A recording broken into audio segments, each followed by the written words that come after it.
Olá, hoje queremos falar sobre a força do perdão.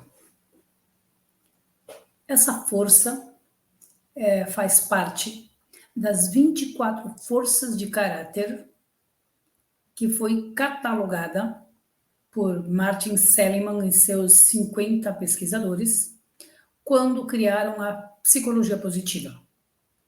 Então, as 24 forças de caráter que estão distribuídas entre 6 virtudes que caracterizam a sanidade mental, a sanidade das pessoas. O que isso significa? Que para as pessoas terem saúde plena, para viverem em plenitude, elas precisam desenvolver, trabalhar essas forças de caráter. E entre elas está o perdão. Bem, para ilustrar o poder do perdão, eu quero falar de 2 casos, de 2 fatos que aconteceram no nazismo, que me impressionaram muito e que relatam, que comprovam o poder do perdão. O primeiro deles foi o caso de Viktor Frankl, que é um psiquiatra sobrevivente do campo de concentração nazista, viveu 3 anos no campo de concentração, viu muitas pessoas morrerem e ele, por pouco, não morreu também, porque estava sujeito a trabalhos forçados, passar muito frio, comer quase nada. E como todos sabem, as pessoas que assistiram, que viram aquelas fotos, aquelas pessoas que pareciam uns esqueletos andando, a pele cobrindo os ossos apenas, morriam de inanição, ok? Que eram explorados pelos, torturados de todas as formas, né? Tanto física quanto mental, pelos nazistas. Mas Viktor Frankl decidiu que sairia dali. Ele decidiu que escreveria e informaria ao mundo daquilo que aconteceu no campo de concentração. Por quê? Como forma de vingança? Não, para as pessoas tomarem conhecimento do que faz uma pessoa quando está tomada pelo ódio, que ele tinha muito ódio, Hitler tinha muito ódio dos judeus, e olha no que ele transformou, o que ele fez da vida dele, inclusive, né, por causa do ódio aos judeus.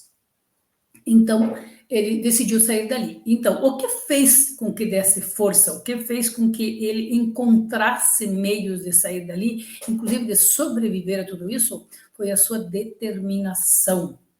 A determinação e a declaração, quando se declara o que se quer, o nosso subconsciente registra e ele te direciona para que você faça o que precisa ser feito para alcançar o teu desejo. Bem, agora eu quero falar também das gêmeas de Auschwitz, que eu acabei de ler este livro, simplesmente fantástico. Tá? As gêmeas de Auschwitz é um outro caso que me impressionou muito, de uma família de judeus que morava na Romênia e praticamente no vilarejo onde eles moravam era a única família de judeus e pensavam que não seriam vistos ou não seriam encontrados pelos nazistas, mas foram encontrados e foram mandados, a família inteira foi para o campo de concentração. Essas 2 gêmeas, que sobreviveram, logicamente, porque contaram a história, e as irmãs dela, mais 2 ou 3 irmãs e os pais, todos para o campo de concentração. Mas ao chegarem no campo de concentração, elas foram imediatamente separadas da família e mandadas para um campo um barracão de gêmeos, porque ali era o objeto, a matéria de estudo do Mengele, que ele tinha uma fissura, uma ficção por gêmeos, que ele queria descobrir como era, o que caracterizava, enfim, tudo sobre os gêmeos. Mas ele não fazia experiências grandiosas, experiências que não. As experiências consistiam em quê?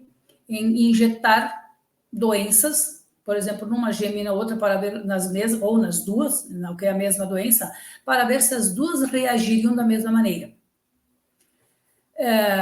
E outros experimentos simplesmente absurdos, demoníacos, podemos até dizer. É claro que muitos morriam no dia seguinte, dependendo da doença que ele injetava, né? Mas para ele isso fazia parte do experimento dele. Afinal, ele não tinha interesse em mantê-las vivas, só queria ver o resultado do seu experimento. Bem, essas meninas não se separavam, como é natural nas gêmeas univitilinas, gêmeos idênticos, né? Como se diz. Elas não se separavam, inclusive para dormir, dormiam de mãos dadas na mesma cama, ok? Uma Eva, o nome delas era Eva e Miriam, e Eva sempre protegendo a Miriam, ela era a líder, ok? E é ela, inclusive, que escreveu este livro. E ela, alguém auxiliando ela, obviamente. Bem, ficaram praticamente um ano ali e já estavam quase que morrendo, a Miriam praticamente morrendo, né, por uns experimentos que o Mengele fez nela, e a Eva também, tanto é que já tinha sido levada para um espaço ali próximo das câmaras de gás, porque assim que morresse era jogada nas câmaras de gás. Mas ela tomou uma atitude, uma decisão, e mais uma vez ali, olha o poder da decisão. Quando você tem uma decisão, quando você está determinado a fazer alguma coisa, o impossível acontece. Mengele já havia dito que era questão de horas para ela sobreviver, mas ela se arrastou até um lugar que ela sabia que tinha água, foi se arrastando, não conseguia mais andar, para tomar água, porque era isso que a mantinha viva. E acabou conseguindo, de uma forma milagrosa, voltar ao barracão onde estava a irmã dela, que estava em uma depressão profunda já, e conseguiu sair dali depois, se escapando da morte por todos os meios, e conseguiu sair dali. E foram libertados, porque aí já estava acabando a guerra e foi libertada pelos comunistas, pelos russos. E acabou indo, demorou algum tempo, alguns meses, e ela acabou chegando no país dela, na Romênia, mas a casa dela já estava praticamente destruída, okay? Que haviam invadido, saqueado tudo que tinha, enfim, e os pais dela, ninguém mais existia mais, apenas elas duas, e elas acabaram indo morar com uma tia e depois foram morar na Palestina, que viveram 5 anos lá, e foi onde ela encontrou o seu marido, um americano. Ela casou-se e foi morar nos Estados Unidos.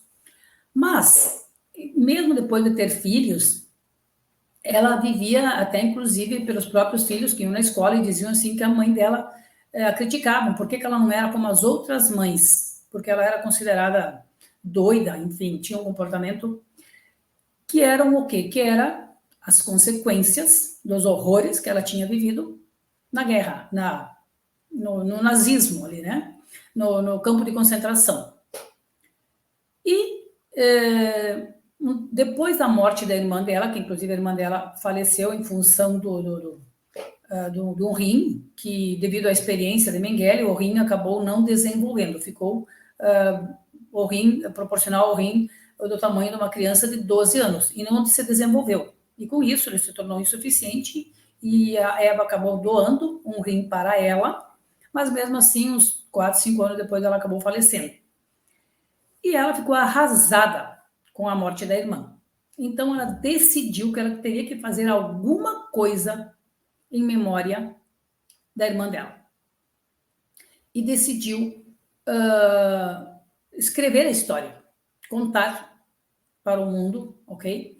Mas ela não queria contar apenas a história do que ela sabia, porque ela sabia muito pouco, porque as pessoas dentro do campo de concentração, elas não têm conhecimento do que acontece. Houve-se alguns rumores, vê aquele horror, presencia aquele horror, mas não sabe de fato o que está acontecendo. As pessoas não têm mais, elas perdem a noção do que está acontecendo, ok? E não sabiam, algumas pessoas que estavam ali dentro não sabiam sequer das câmaras de gás.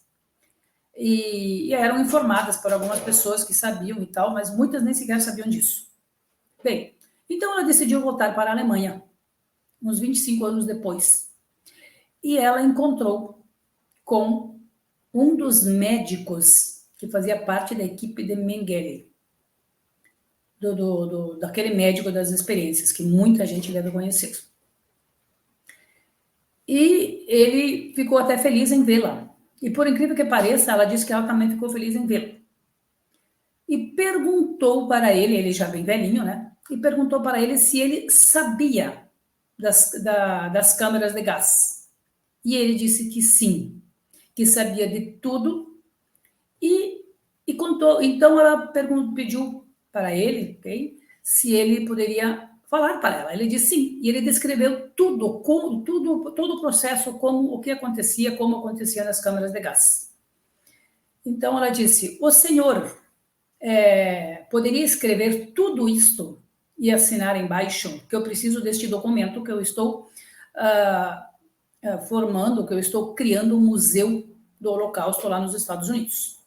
Ele disse que sim, que isso faria muito bem a ele, porque ele estava vivendo pesadelos diários pela lembrança do que aconteceu no Holocausto, que ele estava muito arrependido. Então, assim ele fez. Escreveu tudo, assinou e entregou para ela. Ela ficou tão feliz com isso que, quando voltou para os Estados Unidos, disse que queria levar um presente para ele. Tão grata ela estava por ele ter feito isso, pela memória de Miriam, e por todos aqueles gêmeos que tinham sofrido os horrores no campo de concentração lá, assim como ela. Então, ela, quando voltou para os Estados Unidos, então ela pensou numa forma, e pensou, e decidiu que escreveria uma carta de perdão para ele. Nossa, isso é muito emocionante. Uma pessoa que viveu os horrores, o pior que você pode imaginar na vida de alguém, e perdoar o seu carrasco, por assim dizer, tem que ter coragem e decisão. Olha ali mais uma vez a tomada de decisão. Porque ela também não vivia bem, por causa daquela carga negativa que ela carregava em seus ombros. Então escreveu uma carta de perdão. Perdoou aos pais, porque ela culpava os pais também, que eles tinham ido parar no campo de concentração, porque os pais não quiseram se mudar para a Palestina e fugir dali. Perdoou aos médicos, aos horrores, a quem imputou esses horrores no campo de concentração, e a ela se perdoou por ela ter ficado com raiva dos seus pais também. Ok? Mas nessa carta, então, ela fez essa carta que ela escreveu uma carta de perdão para ele, especificamente para este médico, e dizendo que o perdoava, né? E quando chegou lá, e depois voltou ao Holocausto, voltou para a Alemanha.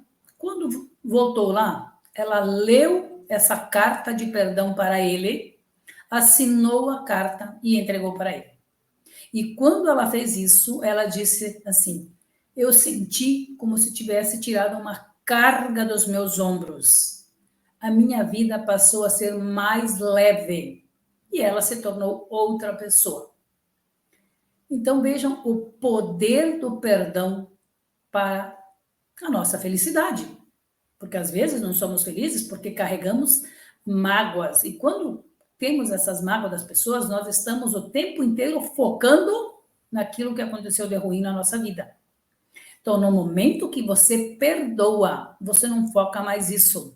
Você passa a ver a vida, o que tem de bom na vida, e não foca no que aconteceu de ruim no passado.